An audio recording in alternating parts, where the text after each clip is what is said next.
Yo, yo, yo, yo, yo, yo, yo, yo, yo! Welcome to the show. #1 show on late night. On YouTube. On YouTube. Anytime we put it up, it's the #1 show. That's right. So, we've wanted to do something like this for such a long time. We're so excited to be bringing it to you. This is the first episode. This is the pilot show. So we're going to bring to you all these different segments of Courtney and I, just being Courtney and I, talking about parenting, talking about love, talking about sex, talking about relationships, talking about coaching, talking about purpose, talking about anything and everything that we love to talk about on every show. Yeah. So, are you ready? I'm ready. You're ready. I'm ready. Courtney stays ready. Yes. Your body is ready. My body's ready. Your wine is ready. My wine is ready. Your vagina is ready. We're open. We're ready for My it. pussy is ready. All right. So on today's show, you saw who? Chrissy Teigen, Twitter Q&A, The Voice recap, should Courtney K go? Sorry, Karen, I didn't get shit for you for Christmas. Victoria's Secret, and Just a Tip. Just a Tip is a segment where we talk about the questions that our audience has. So if you have a question for us, comment on YouTube, write in, let us know what your question is, and your question may get answered Could on the appear show. on the show. All right. First card. Okay. So, you saw who? This is about the celebrities that we see living in LA. We moved to LA about a year and a half ago. Yeah. Yeah. And we see celebrities everywhere we go, whenever we go to the gym. So, Today's segment. Who? You saw who? Who did you see today? Who have you seen? We'll say this week. Who have you seen? The list is actually big today because I just saw, man, my eye went that bad, but it's the light. I just saw, an hour ago, I saw John Legend, I saw Blake Shelton, I saw Gwen Stefani, Kelly Clarkson, and this morning I saw Arnold and Carson Daly. I've seen, Can I thought count? Chrissy Teigen was there too. Chrissy Teigen, I saw Chrissy. I saw 7. Chrissy, we're sorry that you Made were the last forgotten and last you were on the last. list. We love you. We hope to have you on the show. Yes. Please forgive us. 7 just today. I've seen, yesterday actually I was training at the gym. On Sunday I was training at the gym. And I look over and Tim Meadows from The Ladies Man. I loved that I love segment. The Ladies Man. From The Ladies Man, it wasn't just a segment, it was a film as well. They made a film out of it. Oh, I didn't know there was a film. SNL, and Arnold I saw today.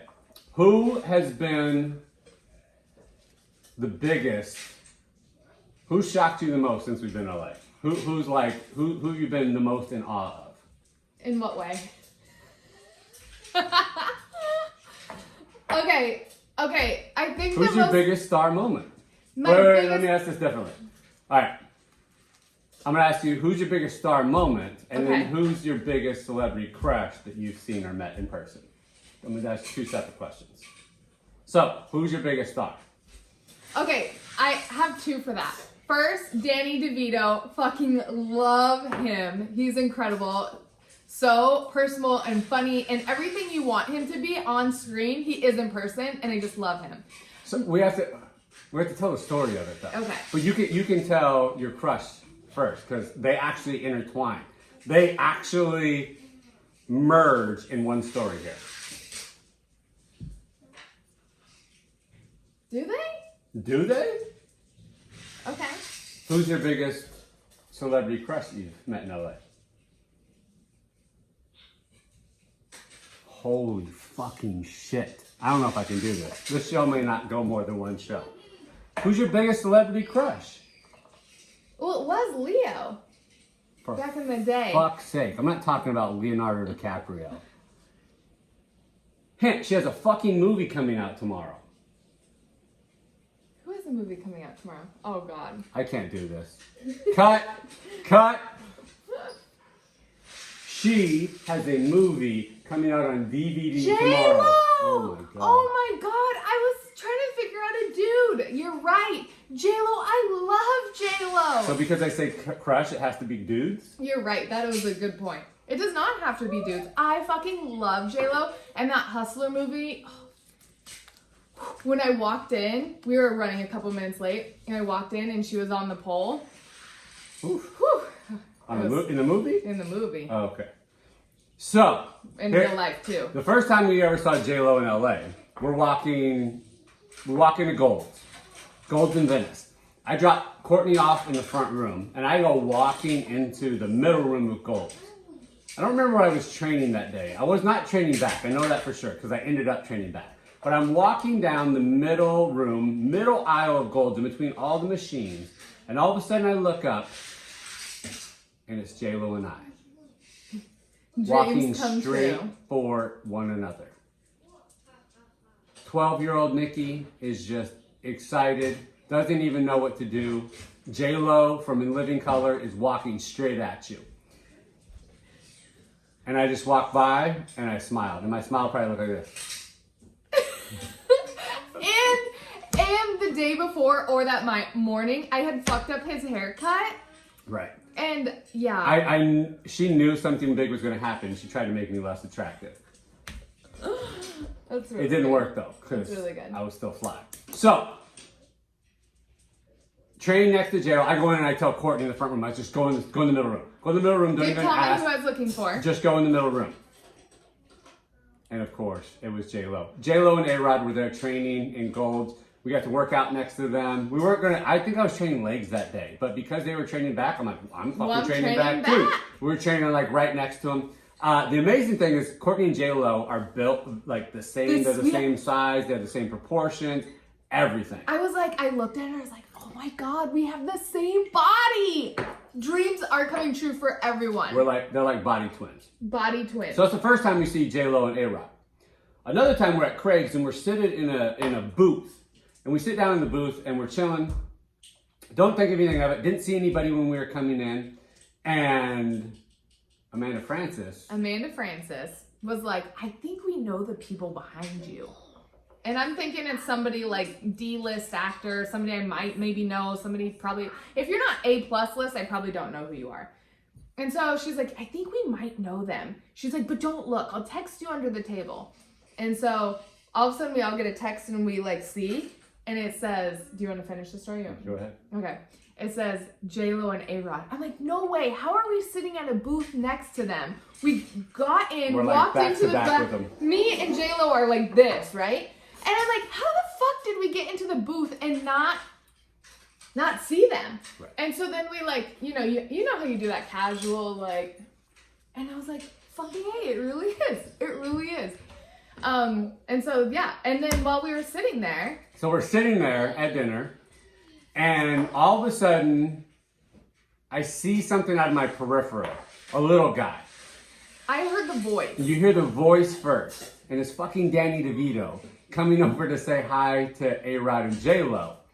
And he is probably, I'm sitting down in the booth, and we're probably the same height, with me sitting down in the booth and him standing there.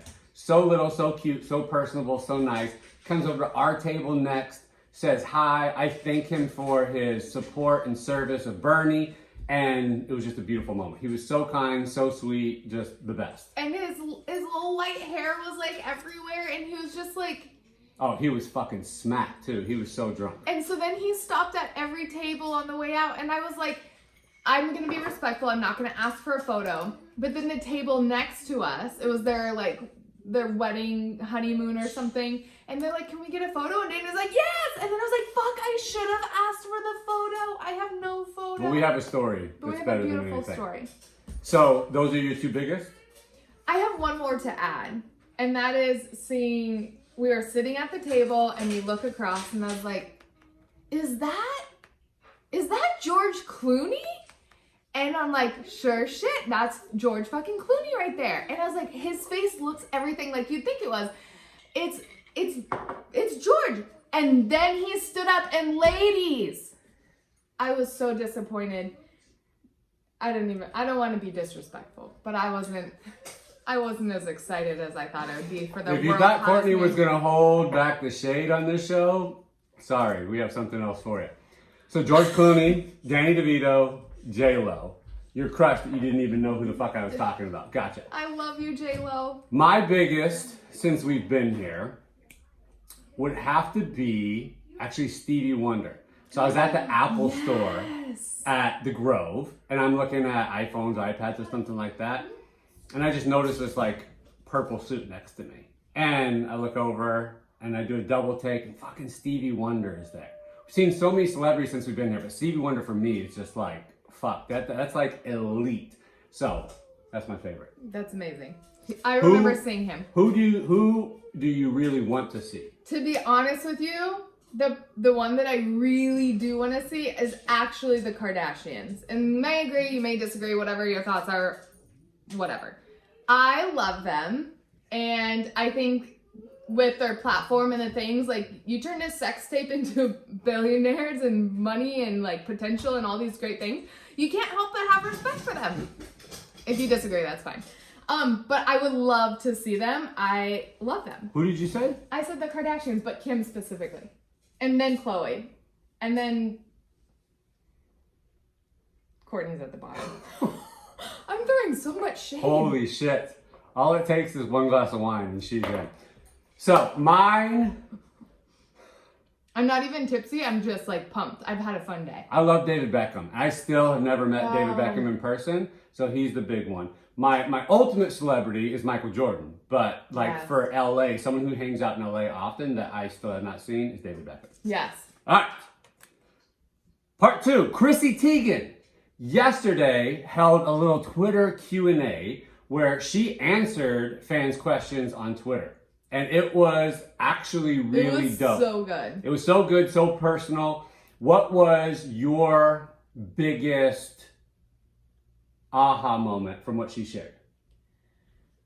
One, I loved how real and honest and just like genuine she was with like really like as questions were coming in, she's like answering them. Like she was on her phone. I don't know if it was her, the publicist, or who it was. Maybe somebody asked if her publicist was like approving these things, and she said that she had a publicist like watching over all the things that she said. Yeah. Excuse me while I pour more wine.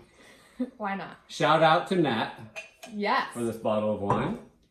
But the thing I think that was like, I love that she was just honest about like the celebrity life, like unapologetically, as far as like I go to a secret entrance at the airport.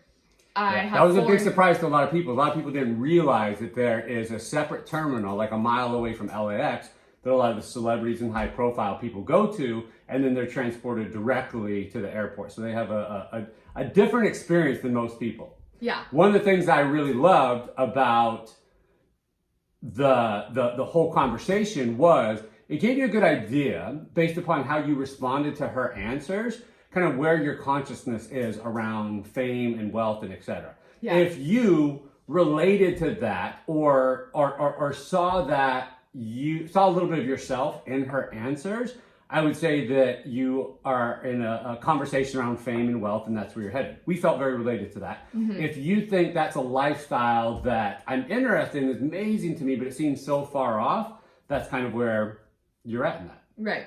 So I love that. I love the conversation around fighting around staff. Someone asked, do you fight around all the staff that you guys have? And she says she fights no matter what. Like she doesn't, John won't fight back with her, but she just lets it all hang out.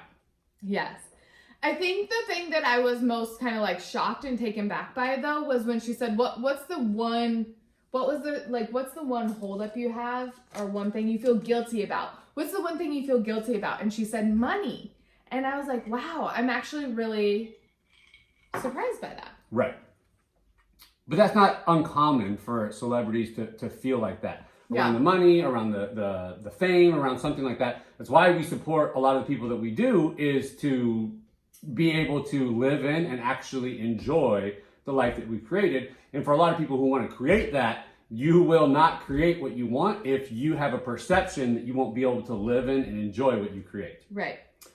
She talked about the nannies. She talked about how they have essentially like a 4-person rotation, and nannies are with them pretty much all the time, 24 hours throughout the night, which is an experience that everybody who has the support and has decided that that's their standard should put in place, right? There's no reason, if you have the resources, that you should be going without sleep. Doesn't mean that you're not actively parenting, but support is there, and support is an option for a fucking reason. Right. And here's something I saw recently on Instagram that I was like, this is fucked.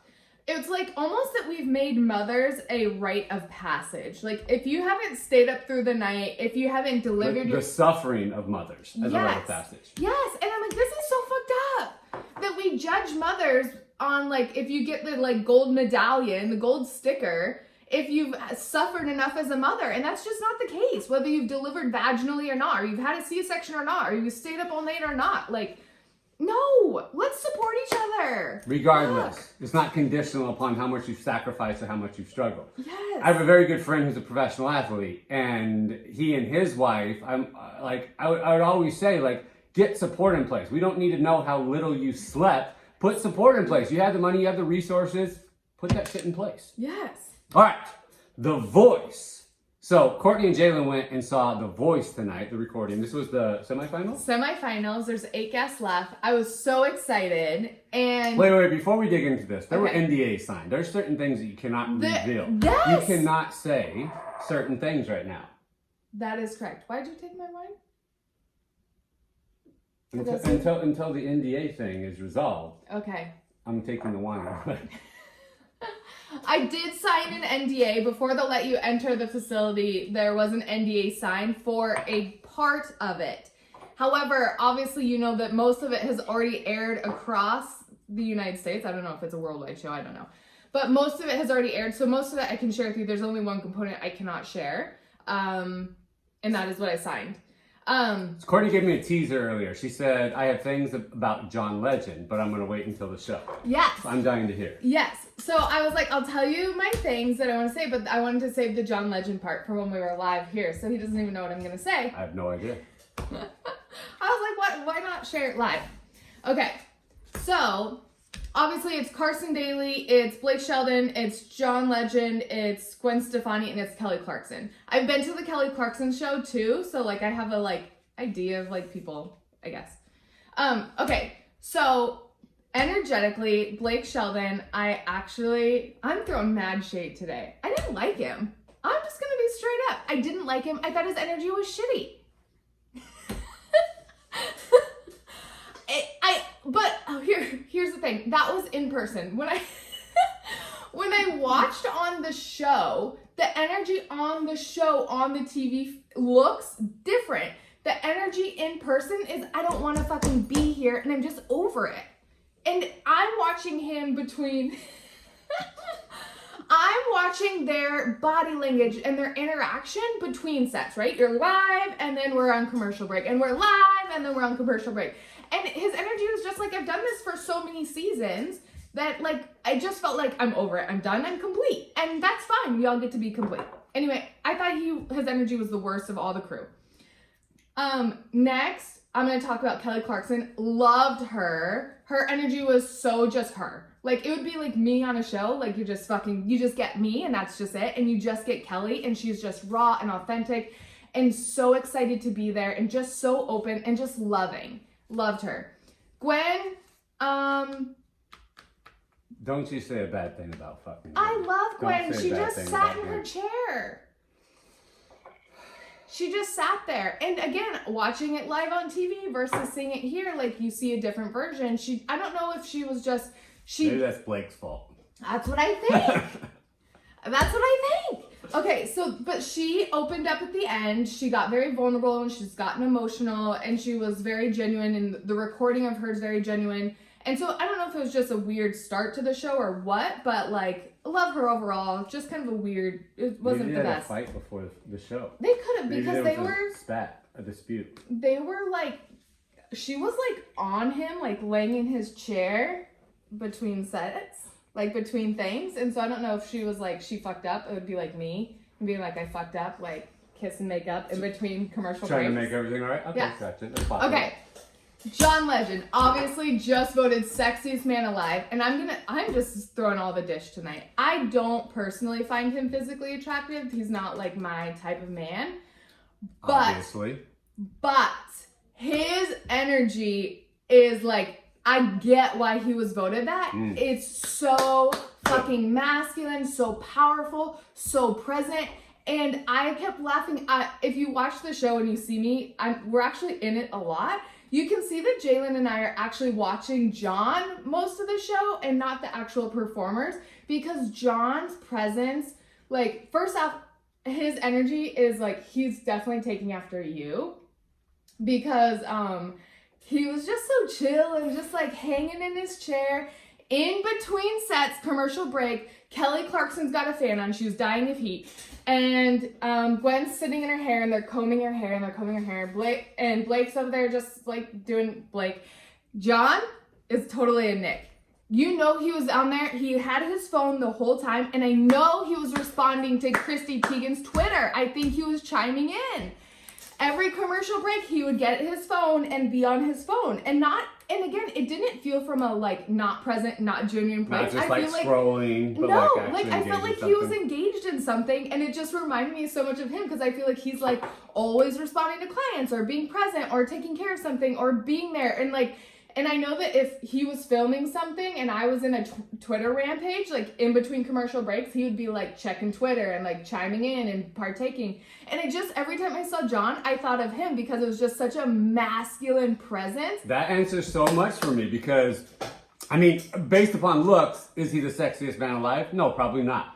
But I love that in 2019, we're actually we're taking into account what matters most. Yes. Energy, not just the physical. We can include it all, but that's fucking amazing. Yes. And as soon as the show came on, I understand he had to put his phone away because it was television, but he put it away and he was engaged with who was ever singing. And I'm not sure if he can't see well. I thought I remember hearing something that his vision's not great, or if he was smirking at like giving sexually smoltery looks. Sultry, smoldery. I said like 8 words in one. Like looks at every person, but it was like this, and he was just genuine, and he participated, and he just was having a great time. And I just like, if you didn't think John Legend was sexy, you did after being in his energy and presence. That's what I have to say about that. What an insight from the fucking queen herself. Yes, I loved him. And I'll say this, I'm going to admit that I used to have judgment against Chrissy. Like, I didn't see what people really, I've always loved John, but I didn't see what people like really loved in her. But I've paid more attention to like how she responds to trolls on Twitter and the conversation that she had last night to Twitter, and I really do love and adore her. Plus, she's friends of some friends, so kind of in our circle. I could see us hanging out with John Legend and Chrissy Teigen. And anything else left from The Voice? Yes, I do. Chrissy Teigen I've heard the name. Teigen walked into the room during a commercial break. We have so many celebrity apologies to make after this show. Holy shit. Fuck. Walked in during a commercial break, and her energy is feminine radiance queen. It's exactly what I teach to my ladies, like queen energy. You could feel like there was some chatter, and you could tell that somebody had walked into the room because people were excited. But more than that, you could feel an energy walked into the room, and people wanted to be around her. And like Gwen and Kelly and everyone was like, Chrissy! Like so excited. John sat there casually as the king in his throne as his queen walked forward, and they were so cute and flirty and like loving, and you could just see the passion together between them. And I was like, these two, like, you're more amazing than I ever even realized. So that's my thoughts on them. Beautiful. What a great insight. Yeah. All right, next segment. Sorry, Karen, I didn't get you shit for Christmas. So this is my story. Is this about me? This is not about you. Okay. This is about this period of time, this season where we give gifts. There's a lot of consumerism and all those things, but it puts a lot of people in a situation of pressure where you don't know if you have to get your Aunt Karen or your cousin or your friend or whoever presents, and you're worried about who gets you a present, whether or not you have to give them one. Right. So people ask us all the time what our perspective is on this. So gift giving, gift receiving, what's your perspective on it when it comes to the holiday season? I just remember always hearing people say like, oh, every year the list gets longer and longer. And what a fucking dreadful feeling that feels like.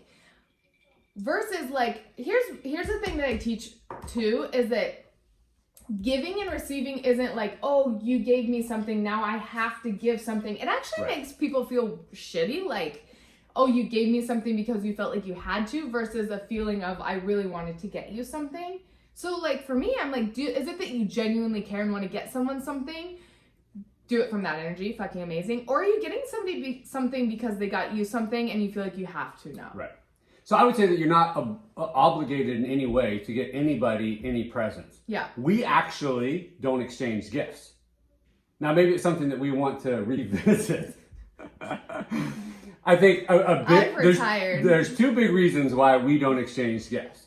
Number one, there's a period of time where we didn't have the money to actually, like, we prioritized and we agreed we'll just get the kids things. We don't have to worry about us. Also, I am a terrible gift receiver. I'm much better than I ever was, but I'm not somebody who's easy to get gifts for, and I'm not great at receiving. So Courtney just retired a long time ago. No, I still make an effort because I want to give something, and there's things that come forward for me that I'm like, oh, I would just love to give him that, and he's just the worst. He's the worst. I'm very hard. I don't hide my emotions well. I don't fake it when somebody gives me something that I don't want or that I don't need or whatever. I'm getting better at it, but it definitely is an area of opportunity for me. And it's not my love language, right? Acts of service are my love language. So gifts, like, one, I don't think to really give gifts. I look often to give love in the way that I receive it. So I really have to, with like clients and the kids and people like that, I really have to shift out of my mindset that I like acts of service and into gift giving for those who love it. Yeah. Now we have friends, kids, stuff like that, who that is their love language and they love to give gifts. So I've gotten better at receiving. But back to the whole theme of this is you're not obligated in any way to give gifts to anybody. I think it sets an unfair precedence for some people if it's always expected, if you give to this person, then they have to give back to you. I would say that nobody is giving a gift in order to get one. That people who give are giving because they want to and because they desire, and that there doesn't need to be this like perfect score kept all the time, where if you give me something, I have to give you back or vice versa. Mm-hmm. I think it takes a lot of the pressure off of things. Families I know are coming to a place of agreement about, are we doing one gift? Are we doing a Santa, Secret Santa? Are we doing an exchange where we're choosing one person or whatever it is? But this doesn't need to be a big stressful thing. And with your kids, this is a parenting conversation. With your kids, this whole idea that we just have to get them so much stuff, we have to have more and more for them to open up, it really is kind of silly, and it takes away the intentionality of the gift giving, right? Mm-hmm. My mom will be watching this. I'll call my mom out on this. My mom just loves to give anything and everything and never thinks that the kids have enough. And I get it and I understand it. Kids want to open more and more and more, but I think the more intentional we are about things, we're actually producing better kind of attachments in our kids and relationship to receiving and all those things. Mm-hmm. So there's an opportunity there. It doesn't have to be this like unrestricted, just wild free-for-all of gift giving. We can be more intentional in the practice and take a lot of pressure off of people. Yes. Victoria's Secret. So this year, kind of unprecedented, Victoria's Secret did not have their annual fashion show. This was deeply upsetting to Courtney because she loves it and she has a dream to be on it one day. And actually, I see them not having it this year as evidence that you will be on it someday, but they went through kind of a rebranding and there's a lot of pressure on them because what they've marketed to is a particular size or type of girl. So what are your thoughts on the fact that there isn't one this year? I actually had that same thing, and my initial reaction was devastated because I love it. And even with that I know that I was never their branded model. I'm not. I'm curvy and thicker and I'm just not. And I've been okay with that because I can tell energetically they're trying to figure out where they land in this new, like, exclusion and bringing in new types and, like, bringing in, like, really be more inclusive of different body types and women. And transgender and all these different things. And so I actually could feel the energy behind it, that I was okay if they did another show with them continuing to push forward with whatever that looked like for them. However, since they canceled it, I still do feel like they're really undergoing some like transformation and wanted to pull it so that they didn't have the issues like they had last year. And I do understand You that. think they're going to rebrand next year and you're going to be a part of it? I don't know if it'll be rebrand next year. I hope it's next year, but I do think they're rebranding and I will be a part of it. Beautiful. All right. This brings us to our last segment, Just the Tip. This is where you all get to write in, message us, comment with questions that you have that you want us to answer on the show. So the question that we got from Lily is, how do you guys, Nick and Courtney, manage your lives, business, parenting, your marriage, your desires, your own interests, and your own passions while still making time for the two of you? How the fuck do we do it? I don't know. Some days I wonder too. There really is not a formula to how we do it. But here's the thing.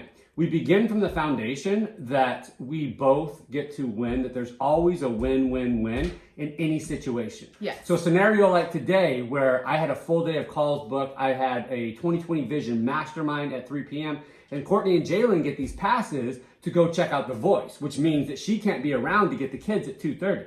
But I'm like, this actually works out really good. I can finish my earlier calls. I can get my things done. I can prepare for my mastermind call. I can go grab the boys, get them settled. They'll be chill during my call, which they weren't. They were trying to fucking kill each other. But it will all work out and you guys can go to that thing. Doesn't require sacrifice on my part. Actually, I really enjoy it. It's not the most ideal in every situation, but there is always a win-win. So we begin from that place. Yes, 100%.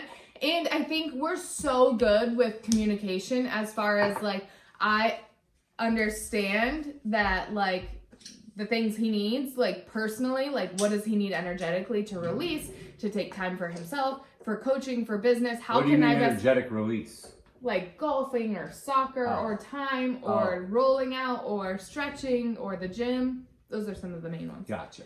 I thought you meant sexual release. She understands that as well. Right, but we understand what each of us needs and prioritize that and make sure that we both have that, right? And then we have tons of support in our life to be able to help us with all things. This child over here doing the laundry right now.